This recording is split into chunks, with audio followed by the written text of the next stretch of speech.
Assalamualaikum warahmatullahi wabarakatuh. Anak-anak, hari ini kita lanjutkan tematik kita di buku 2G ya nak. Siapkan buku kalian dan simak video penjelasan dari Bunda. Oke, di tematik 2G ini kita akan belajar di pembelajaran 1 dan 2 ya. Yang temanya adalah kebersamaan di rumah ya. Seperti biasa, ketika kalian melihat video dari Bunda, tolong dibuka juga buku paketnya supaya nyambung. Oke, sekarang ke halaman yang pertama, yaitu di halaman 3. Bunda Widya bacakan ya. Kebersamaan harus dijaga ketika kita berada di rumah. Jika ada yang kesulitan, maka kita harus membantu. Jika ada permasalahan, maka kita harus berdiskusi untuk menyelesaikannya. Jadi seperti itu ya. Pasti kalian semua setuju ya. Ayo mengamati. Amati gambar di samping ya. Apa yang sedang dilakukan ayah? Sedang apa ayah? Membetulkan talang air yang bocor. Apa yang sedang ibu lakukan? Ibu sedang menadah air yang bocor. Apa yang sedang dilakukan Ino dan Arin? Ino dan Arin sedang membantu ayah. Apakah kegiatan yang dilakukan keluarga Ino adalah contoh kebersamaan? Jawabannya adalah iya, ya kan? Ayo, bacalah dengan suara nyaring. Dengarkan Bunda Widya akan membacakan. Kebersamaan dalam keluarga Ino. Setiap ada kesempatan, keluarga Ino selalu berkumpul. Saat Ino dan Arin belajar, ayah dan ibu selalu menemani. Ayah, ibu, Ino, dan Arin sering melakukan kegiatan bersama. Lanjut ke halaman selanjutnya, yaitu halaman 4. Kalau tidak ada kegiatan, keluarga Ino berkumpul di ruang keluarga. Mereka saling bercerita. Keluarga Ino hidup rukun. Kebersamaan pada keluarga Ino selalu terjaga. Hari Minggu pagi, keluarga Ino di rumah saja. Mereka tidak pergi keluar rumah. Ayah memperbaiki talang air yang bocor. Ibu, Ino, dan Arin membantu ayah memperbaiki talang air. Setelah selesai memperbaiki talang air, mereka bersantai di teras rumah. Saat bersantai, ayah mendongeng. Ino dan Arin mendengarkan dongeng dengan asik. Ibu menghidangkan kue. Jadi seperti itu ya, cerita kebersamaan keluarga Ino. Yuk kita sama-sama kerjakan nomor 1. Apa yang dikerjakan ayah, ibu, Ino, dan Arin pada hari Minggu? Yaitu memperbaiki talang air yang bocor. Itu jawabannya. Nomor 2. Siapa yang memperbaiki talang yang bocor? Yaitu ayah. Yang ketiga, siapa yang memegang tangga? Yang memegang tangga adalah Ino dan Arin. Nomor 4, apa yang mereka lakukan setelah pekerjaan memperbaiki talang air selesai? Yaitu mereka bersantai di teras rumah. Yang terakhir, apa yang dilakukan ayah saat bersantai di teras rumah? Yaitu ayah mendongeng. Jadi itu ya cerita Ino dan keluarganya. Oke, sekarang yuk buka halamannya ini ya. Oke, Bunda Widya akan bacakan tentang pelajaran di pembelajaran 1 tentang matematika, yaitu pecahan. Nah, saat ayah Ino bercerita, ibu Ino menghidangkan roti. Nih ada ya roti. Ibu Ino telah memotong roti tersebut. Nah, ini potongan roti yang udah ibu Ino potong. Apa bentuk roti sebelum dipotong ibu Ino? Yaitu persegi 4. Apa bentuk roti setelah ibu Ino memotongnya menjadi 2 bagian yang sama besar? Sama besarkah atau tidak? Sama besar. Coba kamu diskusikan. Sudah Bunda Widya kasih tahu ya. Oke, sekarang perhatikan yang bawah. Kini aku tahu. Perhatikan kembali roti yang dipotong ibu Ino. Ini adalah gambar 1 roti. Benar?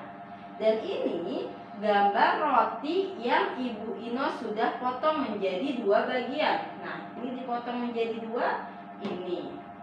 Dan ini 1 bagian dari ini adalah 1 bagian roti dari 2 bagian, ya kan? Ini 1 bagian roti dari 2 bagian. Jika kita membagi suatu bidang menjadi 2 sama besar, maka masing-masing bagian itu bernilai setengah atau 1/2. Ditulis 1/2. Oke, sekarang perhatikan Bunda Widya di papan tulis. Ya, sudah ya. Nah, Bunda Widya ingin menjelaskan tentang pecahan. Yang tadi Bunda Widya sudah bacakan itu adalah materi tentang pecahan ya. Oke, coba sekarang perhatikan lagi. Bunda Widya mempunyai roti. Ya, Bunda mencoba untuk menggambarkan roti. Oke, seperti ini. Ini adalah 1 roti. Setelah itu, Bunda Widya ingin memotong roti tersebut. Bunda ingin memotong bagian yang sama besar, ya. Kalau Bunda memotong jadi 2 bagian, hasilnya akan seperti ini. 1 bagian, 1 bagian. Ini adalah 2 potong roti. Nah, kalau sudah dibagi seperti ini, ya kan, maka ditulisnya adalah 1/2. Di sini juga 1/2. Kenapa 1/2? Karena dari 1 bagian roti dipotong menjadi 2, ya. Jadi ditulisnya 1/2. Bunda Widya punya lagi contoh selanjutnya. Bunda Widya mempunyai apel. Nah, apel ini Bunda Widya ingin memotong menjadi 3 bagian. 1, 2, 3. 1, 2, 3. Nah, kalau Bunda Widya memotong menjadi 3 bagian, berapa jumlah nilai 3 bagian ini? Berarti nilai setiap bagiannya adalah 1/3. 1/3, 1/3. Kenapa 1/3? Karena 1 bagian apel dipotong menjadi 3. Jadi masing-masing nilainya adalah 1/3. Paham ya? Mudah ya? Oke, selanjutnya Bunda Widya ceritanya mempunyai ketupat. Nah, seperti ini ketupatnya. Selanjutnya Bunda Widya ingin memotong menjadi 4 bagian yang sama besar. Oke, berapa nilai masing-masing potongan ketupat? Berapa? Ayo, kalau dipotongnya menjadi 4, berarti masing-masing adalah 1/4, 1/4, 1/4, 1/4. Seperti itu. Mudah ya? Maksudnya apa 1/4? 1 bagian ketupat dibagi menjadi 4 potong. Kalau ini 1 roti dibagi menjadi 2. Kalau ini 1 apel dibagi menjadi 3. Jadi seperti itu ya. Untuk menuliskan pecahan. Oke, yuk kita kembali lagi ke layar. Nah, di layar ini Bunda Widya ingin membacakan materinya yang ada di halaman 11. Oke, dengarkan gurumu membaca teks di bawah ini.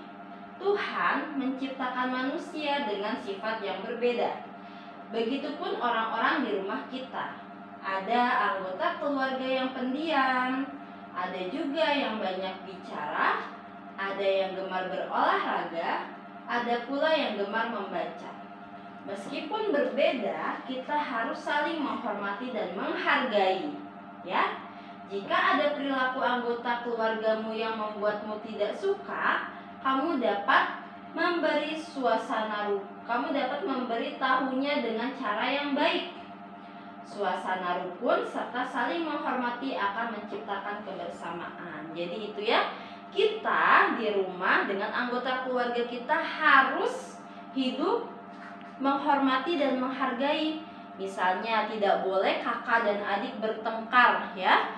Kita kalau ada yang tidak suka dengan sifat keluarga kita, kakak kita atau adik kita, bisa kita beritahu supaya mereka bisa mengubahnya sifatnya ya.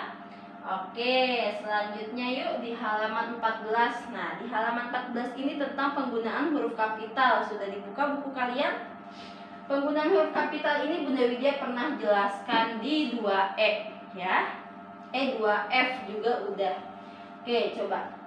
Kata kebersamaan, nih Bunda Widya bacakan dulu dari awal. Kebersamaan keluarga Ino terlihat saat berkumpul pada hari Minggu. Kata kebersamaan dimulai dengan huruf kapital ya, karena merupakan awal kalimat. Nah, awal kalimat harus kapital. Kata minggu dimulai dengan huruf kapital. Nih, kok minggu di ujung di huruf kapital, Bunda? Kenapa ya? Karena merupakan nama hari. Nah, jadi setiap nama hari, Senin, Selasa, Rabu, Kamis, Jumat, Sabtu, Minggu, itu harus ditulisnya kapital walaupun dia ada di tengah kalimat, di ujung kalimat, atau di awal kalimat. Huruf kapital digunakan untuk mengawali kalimat. Huruf kapital digunakan untuk menulis huruf pertama nama hari. Huruf kapital juga digunakan untuk menulis huruf pertama nama bulan ya. Jadi bulan Januari, Februari, Maret, April sampai Desember dia harus menggunakan huruf kapital. Oke, nomor 1. Salinlah kalimat di bawah ini dengan menggunakan huruf kapital secara tepat. Bunda Widya kasih tahu ya, kalian bisa menyalin di buku kalian. Oke, hari Minggu diadakan kerja bakti. Oke, Bunda lingkari yang huruf kapital, H-nya besar dan M-nya besar ya. Itu karena H awal kalimat dan M nama hari. Nomor 2. Aldi lahir pada bulan Januari. Yang kapital yang mana, Nak?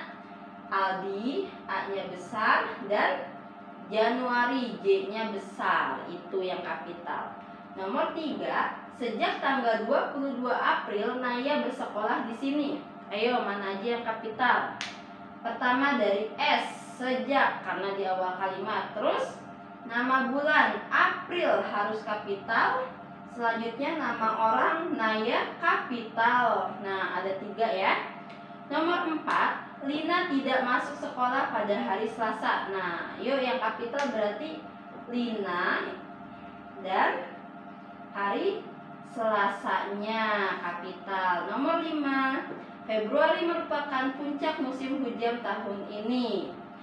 F-nya besar. Udah ya. Udah nggak ada lagi. Berarti kalau ini F-nya aja yang hanya besar, kapital.